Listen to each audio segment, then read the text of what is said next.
नमस्कार, मैं हूं राज और आप देख रहे हैं प्योर पॉलिटिक्स। हाल के दिनों में चीन ने जो संकेत दिए उससे ऐसा लगा कि जैसे वो भारत के साथ दोस्ती को लेकर के गंभीर है।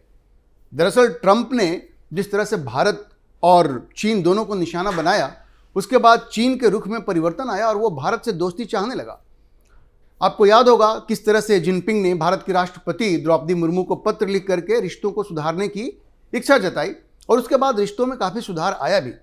लेकिन वो चीज़ एक तरफ है, अब जो संकेत मिल रहे हैं और एक वाकया ऐसा हुआ है उससे बहुत साफ साफ ये पता चल रहा है कि चीन की गंदी नज़र अभी भी भारत की ज़मीन के ऊपर है।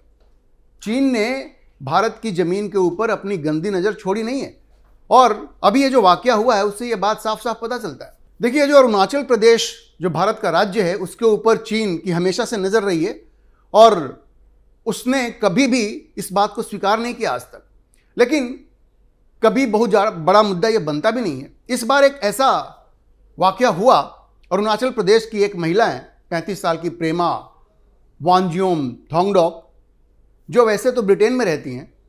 वो अलग अलग देशों में वो ट्रैवल कर चुकी हैं वैसे तो पिछले 14 साल में, और कभी उनके साथ वैसा कोई इंसिडेंट नहीं हुआ। लेकिन 21 नवंबर को उनका एक ट्रांजिट था शंघाई में, जहां पे उनको इस तरह का ह्यूमिलिएशन फेस करना पड़ा और उसकी वजह सिर्फ ये थी कि वो अरुणाचल प्रदेश की नागरिक हैं। अरुणाचल प्रदेश की नागरिक होने की वजह से ये उनको डिटेंशन में रखा गया। उसके बाद जो चाइनीज अथॉरिटीज़ हैं उन्होंने उनके पासपोर्ट को भी स्वीकार नहीं किया, क्योंकि उनके पास इंडिया का पासपोर्ट था। लेकिन उन्होंने कहा प्रेमा को कि भाई ये आपका जो पासपोर्ट है वो वैलिड नहीं है। क्यों? क्योंकि उन्होंने कहा कि आप भारतीय नहीं हो। क्योंकि वो अरुणाचल प्रदेश की नागरिक हैं तो चीनियों ने कहा उनको कि आप भारतीय नहीं हो, इसलिए ये आपका पासपोर्ट वैलिड नहीं है। आप सोचिए किस तरह की बदमाशी वहां के चीनी अधिकारियों ने किया। तो एक तरह से ये भारत की जो टेरिटोरियल इंटेग्रिटी है, भारत की जो एकता है, भारत की जो जमीन है, उस पर चीन की गंदी नजर ही कहेंगे इसको। क्योंकि उस महिला को, अरुणाचल प्रदेश की उस महिला को सिर्फ इसलिए परेशान किया गया क्योंकि वो अरुणाचल प्रदेश की नागरिक है। देखिए, वो जो अरुणाचल प्रदेश की नागरिक है उनका कहना है कि भाई उन्होंने लंदन में जा करके एम्बेसी से चेक भी किया था कि भाई उनको कोई मुश्किल तो नहीं होगा, लेकिन उनको ये बताया गया था कि नहीं, इस तरह की कोई मुश्किल नहीं होगी और वो आराम से ट्रांजिट कर सकती हैं। लेकिन जब वो वहां पहुंची तब उनके साथ ये वाकया हो गया। वो कहती हैं कि जब वो गई वहां पे तो इमिग्रेशन जो ऑफिशियल्स थे उन्होंने क्या कहा, उन्होंने कहा कि Arunachal not India, China China, मतलब अरुणाचल प्रदेश भारत नहीं है, वो चीन है और आपका जो वीज़ा है वो एक्सेप्टेबल नहीं है।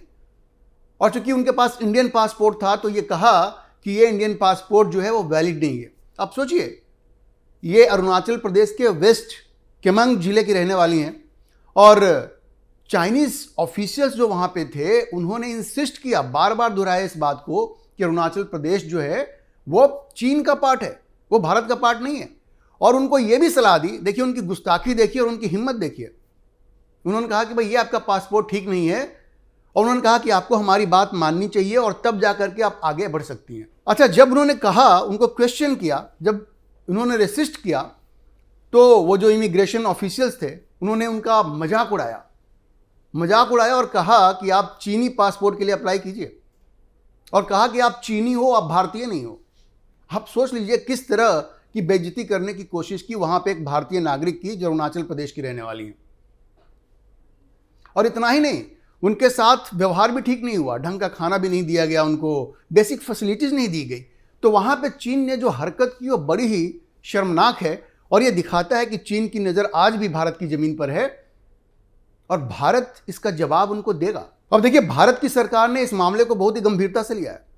नई दिल्ली ने एक बहुत ही स्ट्रांग डिमार्श जो है, एक फॉर्मल प्रोटेस्ट जो होता है, डिप्लोमेटिक लैंग्वेज में कहते हैं उसको, वो इशू किया है और चीन को ये साफ साफ बता दिया है कि भाई ये तो एक्सेप्टेबल नहीं है, ये बिल्कुल एक्सेप्टेबल नहीं है। डिमार्श भी इशू हुआ है और वहाँ से जो इंडियन एम्बेसी के जो ऑफिशियल्स थे वो तुरंत वहाँ पे गए शंघाई में और वहाँ पे उन्होंने तुरंत इस मामले को रिजॉल्व करने की कोशिश की। देखिए, ये तो भारतीय जो ऑफिशियल्स है वहाँ पे उन्होंने जा करके इस मामले को सुलझाने की कोशिश की और सुलझाया, लेकिन चीन की जो प्रतिक्रिया आई है वो ये दिखाता है कि चीन की नज़र किस तरह से भारत की ज़मीन पे है।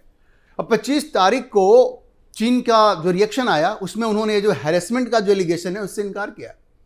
और चीन का जो विदेश मंत्रालय है और उसके जो स्पोक्स पर्सन है माओ निंग, वो कहते हैं कि भाई चीन के ऑफिशियल्स ने जो कुछ किया वो कानून सम्मत किया। कैसे भाई? उन्होंने वही बात दोहराई।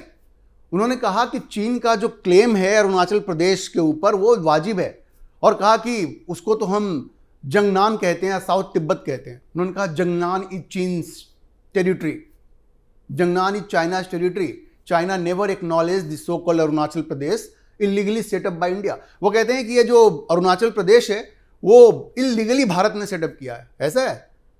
आप सोचिए कि किस तरह की हरकत इन लोगों ने की है, और भारत की सरकार ने उनको बिल्कुल तगड़ा जवाब दिया है। भारत की सरकार ने बड़ा स्पष्ट कह दिया है कि भाई अरुणाचल प्रदेश जो है वो भारत का अभिन्न हिस्सा है, और वहां के जो रहने वाले हैं वो पूरी तरह से भारतीय हैं। और अगर आप इस तरह की कोई भी हरकत करते हैं तो जो वियना कन्वेंशन है, जिनेवा कन्वेंशन है, सबका आप उल्लंघन कर रहे हैं। भारत की सरकार ने कहा कि चीनियों ने जो किया है वो शिकागो कन्वेंशन और मॉन्ट्रियल कन्वेंशन, इन दोनों का उल्लंघन किया है, जो कि सिविल एविएशन और इंटरनेशनल जो ट्रांजिट राइट्स हैं उनको गाइड करती है। तो भारत की सरकार ने बहुत ही स्ट्रांगली प्रोटेस्ट किया है। देखिए, भारत को जो कहना था भारत ने तो बड़ा स्पष्ट कह दिया है, लेकिन चीन को यह भूलना नहीं चाहिए कि अगर उसने भारत की भौगोलिक एकता को इसी तरह से चुनौती देना जारी रखा तो फिर 2020 वाली स्थिति पैदा हो सकती है। और चीन को यह भूलना नहीं चाहिए कि 2020 में गलवान में क्या हुआ।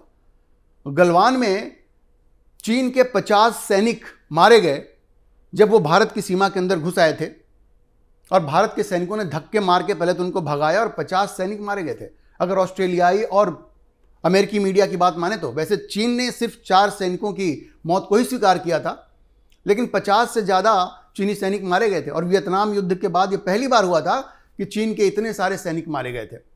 तो चीन को यह समझ लेना चाहिए कि ये कोई 1962 का भारत नहीं है। ये 1962 का भारत नहीं है कि जब आपने भारत को दबा दिया जवाहरलाल नेहरू की गलत नीतियों की वजह से।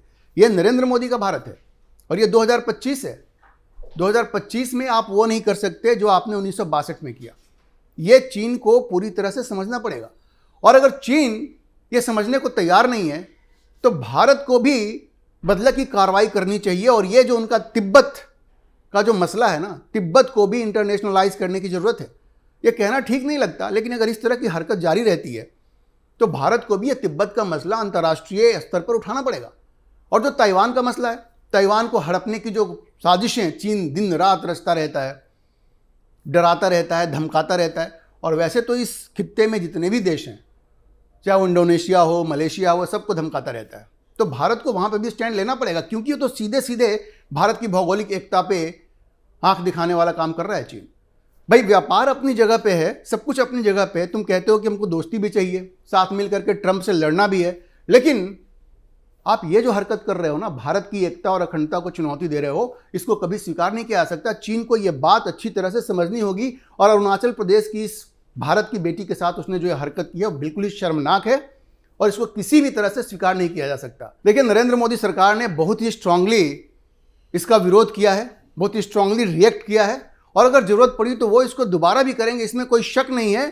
चीन को यह समझ लेना चाहिए कि ऐसी जितनी भी हरकत वो करेंगे वो फिर से गलवान की तरफ दोनों देशों को ले जाएगा, और उसका खामियाजा चीन को भुगतना पड़ेगा। क्योंकि भारत की सेना पूरी तरह से तैयार है उनको सबक सिखाने के लिए, अगर वो किसी भी तरह से भारत की एकता और अखंडता को चुनौती देते हैं। ये बात चीन को और शी जिनपिंग को अच्छी तरह से समझ लेना चाहिए कि भारत में अब नरेंद्र मोदी की सरकार है, ये 1962 का भारत नहीं है।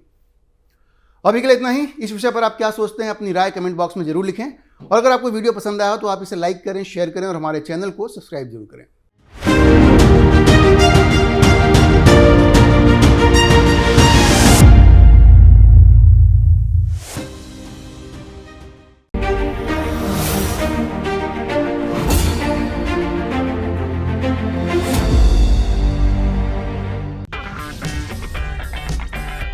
अगर आपको हमारा वीडियो पसंद आया हो तो इसे लाइक करें, हमारे चैनल को सब्सक्राइब करें, और हाँ, बेल आइकन दबाना ना भूलें, ताकि आप तक हमारे वीडियो की नोटिफिकेशन पहुंचती रहे। आप अपना सुझाव हमें कमेंट बॉक्स में दे सकते हैं। हमारे साथ जुड़ने के लिए शुक्रिया।